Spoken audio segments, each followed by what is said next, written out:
La France ne sera plus jamais blanche. C'est un fait. On est dans une communauté qui est traumatisée. On s'est contenté de vraiment retransmettre aussi ce que les gens avaient envie de nous raconter. Comment vous voulez quelqu'un qui est traumatisé et qui a subi autant d'attaques frontales puisse du jour au lendemain vous ouvrir ses portes et son cœur en un claquement de doigts? C'est pas possible, il faut prendre le temps. La France, c'est ni une race, ni une religion, mais une idée.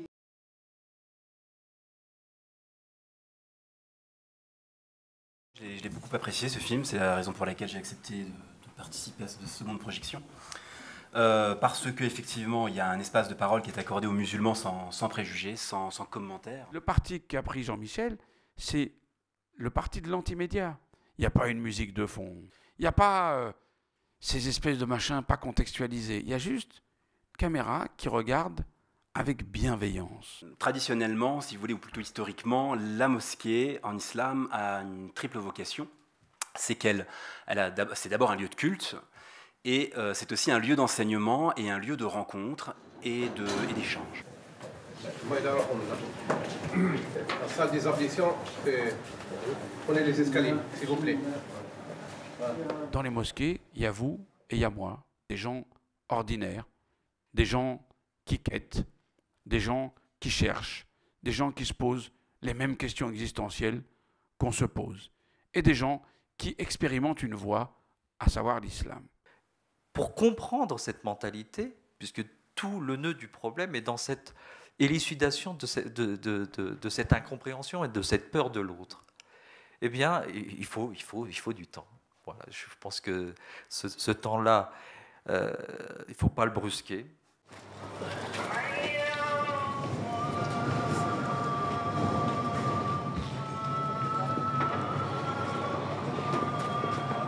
Mes frères, c'est complet. On ne peut pas rentrer. Archi complet.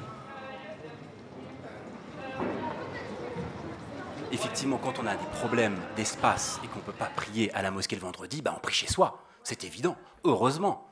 Heureusement, l'islam n'est pas... L'un des grands principes de l'islam, ça a toujours été que quand il y a une contrainte, quand il y a un problème, une source de difficulté, la loi, si vous voulez, ne s'applique plus. Ou l'obligation ne s'applique plus. Ça, c'est un grand principe de la loi musulmane qui n'est pas très connu. Notre premier point de vue a été de sortir d'une vision strictement sécuritaire des problématiques liées à l'islam dans notre pays. Donc c'est pour ça que je parlais de bienveillance au départ, c'est-à-dire qu'on y est allé sans se poser de questions sur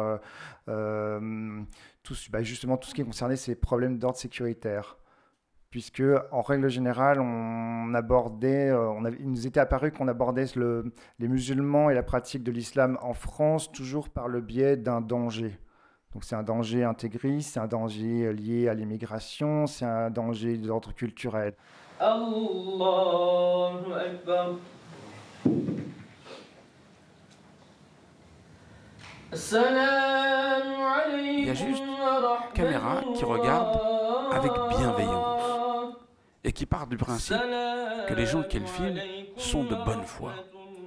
Eh bien, bienveillance et bonne foi doivent être les mamelles du traitement de l'islam dans ce pays. De l'expérience que j'ai, c'est plutôt une peur de l'autre, une xénophobie, comme on pourrait le dire.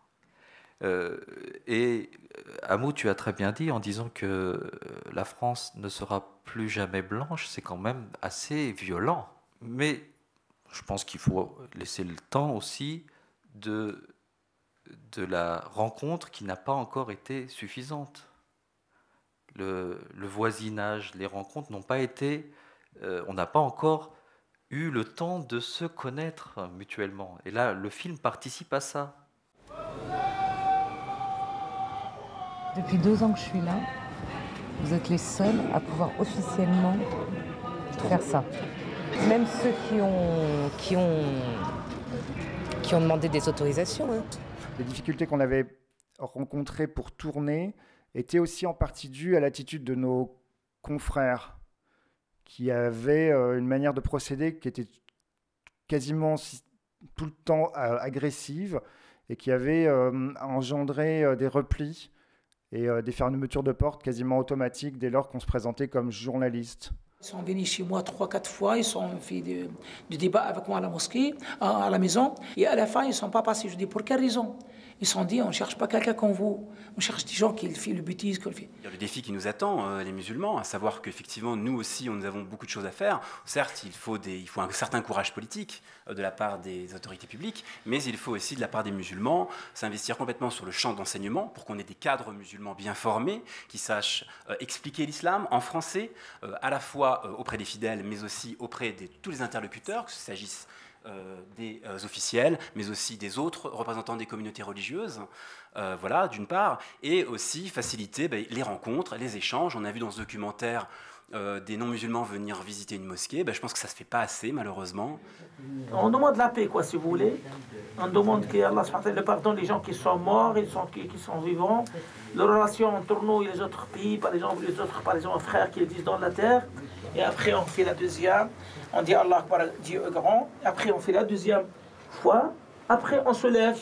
La même chose que ce qu'on a fait la première fois. On se lève, on commence à réciter quelques versets du Coran. Et après, on fait la deuxième. Et à la fin, salam alaikum, salam alaikum. Je suis très optimiste. Je trouve que nous assistons à des changements qui sont heureux.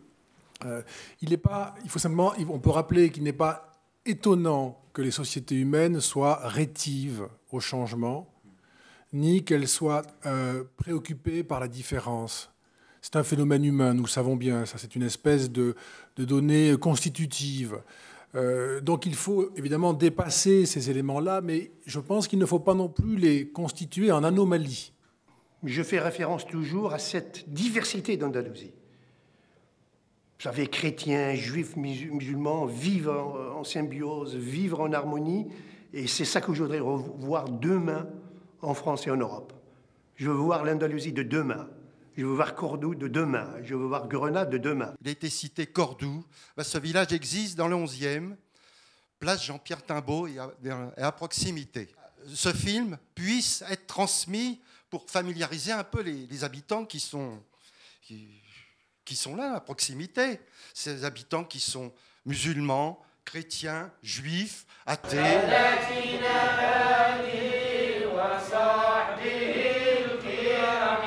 والنفس كالطفل